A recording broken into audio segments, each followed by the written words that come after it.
Welcome back to our channel. तो उम्मीद है कि आप सब खैरियत से होंगे और आज इस वीडियो पर मैं रिएक्ट करने जा रही हूँ। उसका टाइटल है project worth 11,000 crore of Assam infrared development.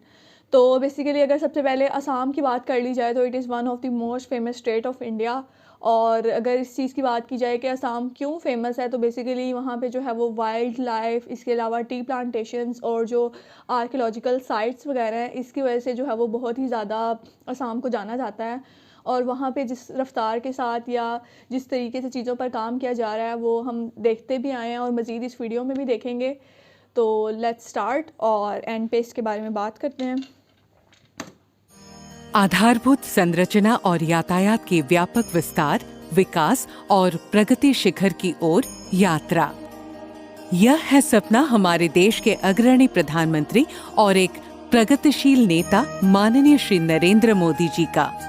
उनके सबल नेतृत्व में संपूर्ण देश के साथ असम और उत्तर पूर्वांचल ने प्रारंभ की है विकास की एक सफल यात्रा। पूर्वोत्तर भारत 21वीं सदी में देश के विकास का इंजन बनेगा। असम तथा उत्तर पूर्वांचल के विकास के लिए हमेशा सक्रिय और तत्पर हमारे प्रधानमंत्री श्री नरेंद्र मोदी जी।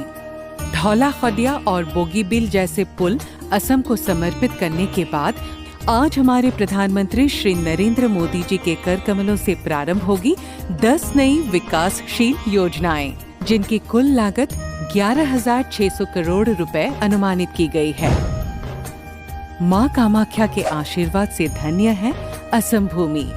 कामाख्या धाम की परिसर के संरक्षण और संवर्धन के साथ भक्तों के लिए दर्शन सुगम बनाने के लिए प्रधानमंत्री के डिवाइन योजना के तहत केंद्र सरकार की मदद से एक महत्वाकांक्षी परियोजना प्रारंभ की गई है।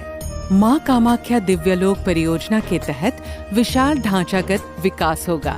इस परियोजना की कुल लागत 500 करोड़ अनुमानित की गई है। एक भारत श्रेष्ठ भारत की नारे के तहत गुवाहाटी में एकता मॉल बनाया जाएगा। एकता मॉल स्थानीय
का हिस्सा है। यह हमारे लिए गर्व का क्षण है कि पूरी की गई इन 2 परियोजनाओं का भी उद्घाटन हमारे माननीय यशस्वी प्रधानमंत्री श्री नरेंद्र मोदी जी के कर कमलों द्वारा किया गया और उन्होंने इन परियोजनाओं को जनता के लिए समर्पित किया। सबसे पहले इस वीडियो में अगर सर नरेंद्र मोदी की बात की जाए तो नो डाउट उनकी जो एक पर्सनैलिटी है वो एक मानी जानी पर्सनैलिटी है और उनका एक बहुत नाम है।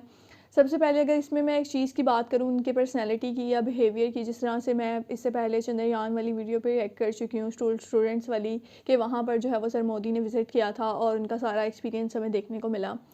तो सबसे पहले अगर स्कूल स्टूडेंट्स की बात की जाए तो नो डाउट वहाँ पे हमें काफ़ी एक अच्छा उनका सारा देखने को मिला कि वो किस तरीके से जो है वो ईच एंड एवरी स्टूडेंट को जो है वो एज आ अटेंशन दे रहे थे और हर जितने भी वहाँ पे स्टूडेंट्स थे, स्पेशल स्टूडेंट्स थे और जो नॉर्मल स्टूडेंट्स थे, उन सब के साथ जो है उन्होंने हमें सारा अपना एक्सपीरियंस शेयर किया। और फर्दर अगर बात की जाए कि चंद्रयान के उससे वो जो भी वर्किंग स्टाफ था वहाँ पे और जितने भी वहाँ पे टेक्नोलॉजिस्ट और इलेक्ट्रॉनिक्स वाली चीज़ों पे काम करने वाले लोग थे, वहाँ जाके उन्होंने विज़िट किया तो हमें काफ़ी अच्छा उनका देखने को मिला था कि वो उनके लिए जो है उन्होंने एक स्पेशल सीट बनाई हुई थी और सारे जो स्टूडेंट्स वगैरह या वर्किंग स्टाफ थे वो उनके इर्द गिर्द बैठे हुए थे। तो उन्होंने कहा कि ये सीट मेरे लिए यहाँ से हटवा दें और वो ख़ुद उन स्टूडेंट्स के साथ नीचे बैठ के उन्होंने सारी जो है वो कन्वर्सेशंस की। तो उससे हम आइडिया लगा सकते हैं कि वो किस कदर जो है वो डाउन टू अर्थ इंसान है। और जिस तरह से इस बात का मैं इस चीज़ से आइडिया लगा सकती हूँ कि अगर आप कभी भी इस चीज़ को चाहते हैं कि आप एक बड़े इंसान बने तो उसके लिए सबसे ज़रूरी ये चीज़ है कि आप एक आम इंसान बने, यानी आप एक आम इंसान को समझ सकें कि वो किस तरह से चीज़ों को देखते हैं या उनका पर्सपेक्टिव क्या है या पॉइंट ऑफ व्यू क्या है दुनिया को लेके। तो वो चीज़ जो है वो हमें उनको देखने को मिलती है और यही वजह है कि वो आज को इतनी ज़्यादा तरक्की सारी देखने को मिल रही है उनके मुल्क में और वो इतने बड़े मुकाम तक पहुंच गए हैं। क्योंकि आप जब इस तरह से चीज़ों को डील करते हैं तो नो डाउट कहीं ना कहीं वो चीज़ें आपको आपको सब्र के फल के नतीजे में आपको देखने को मिलती हैं। और जैसे कि अगर असम की बात की जाए, जिस तरह उन्होंने बताया कि यहाँ पर डिफरेंट प्रोजेक्ट्स पे काम किया जा रहा है और 11,600 करोड़ जो है वो इसका बजट है। और वहाँ पे उन्होंने फर्दर मेडिकल फैसिलिटीज़ को काफ़ी अच्छी तरीके से एक्सप्लेन किया कि वहाँ पे आईसीयू डिपार्टमेंट्स, इसके अलावा जो लोकल डिपार्टमेंट्स हैं और उनके लिए जो है वो कितने बेड वगैरह जो है वो ऑक्यूपाई कर सकते हैं। इसके अलावा ऑपरेशन थिएटर्स की सारी इन्फॉर्मेशन उन्होंने डिटेल में एक्सप्लेन की कि कितनी मशीनरीज़ वगैरह और सारा ईच एंड एवरीथिंग उन्होंने प्लानिंग जो है वो एक्सप्लेन की। फर्दर जो है वो उन्होंने 2 स्टेडियम्स की बात की, जिसमें जो है वो नेहरू स्टेडियम और एक और स्टेडियम की बात की गई। बाकी ये कि असम जो भी लोग जो है वो असम से बिलोंग करते हैं वो वहाँ के लिहाज से इंफॉर्मेशन शेयर कर सकते हैं या जो भी वहाँ की स्पेशलिटी है वो हमारे साथ कमेंट सेक्शन में शेयर कर सकते हैं। और अगर आपको वीडियोस पसंद आ रही है तो don't forget to give a like and subscribe to our channel. तो मिलते हैं नेक्स्ट वीडियो में।